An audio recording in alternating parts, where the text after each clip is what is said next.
So this week, it's time to learn about our second Cathay legendary lord, Zhao Ming, the Iron Dragon. As was alluded to last week, while Miao reigns over the Great Bastions to the north, Zhao controls the western provinces closer to the rest of the world. Seemingly, his capital city is Xiangyang, which is the gateway between the west and the rest of Cathay. This is a major trade passageway, which results in a ton of coin for Zhao and his empire, and wealth is something he values very deeply.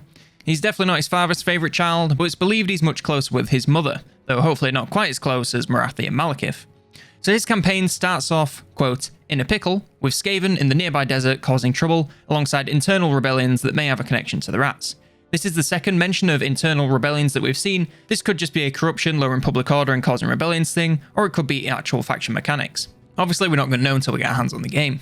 Being the Iron Dragon, he employs metal wizards, which is a controversial move, as the celestial mages are seen as the dominant law in the rest of Cathay. These mages allow him to craft many pieces of magical weapons and armour that I would guess will appear in his armies as regiments of renown, or items for lords and heroes. His capital, Xiangyang, apparently sits inside of the Warpstone Desert, making it into a bit of a target for many factions aside from the Skaven.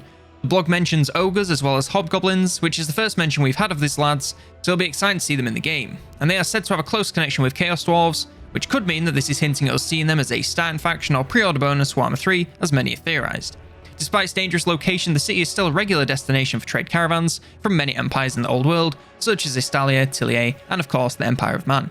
This could possibly be a hint at a future DLC with Estalia and Tillier being added. No real basis for it aside from this, but it would be neat to see every single faction playable in the entire game.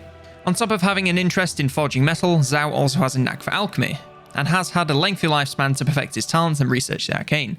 Of course, this has led him to experiment with the nearby Warpstone, which has granted him knowledge at the cost of some slight distrust from his family that he may be going just a little bit mad.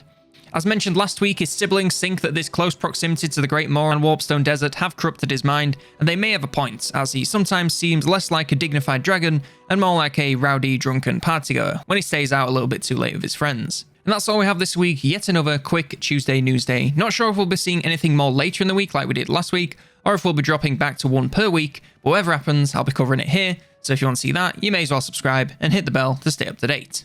If you enjoyed this video at any point, then be sure to consider leaving it a like, it really does help out the channel oh so very much. If you want to support the channel, then be sure to check out the merch website at COLONELDAMNEDERS.store, got all sorts of cool designs on there, so I'm sure you'll find something that you like. I'd also like to thank all supporters of the channel, both here on YouTube as well as on Patreon and on Twitch. In particular, Kobe Said So and It's Your Boy LC for their fantastic support at the Unclean Ones tier, really can't thank you guys enough. One more time, thank you all so very much for watching, and for now, I've been Colonel Damneders, and I will see you next turn.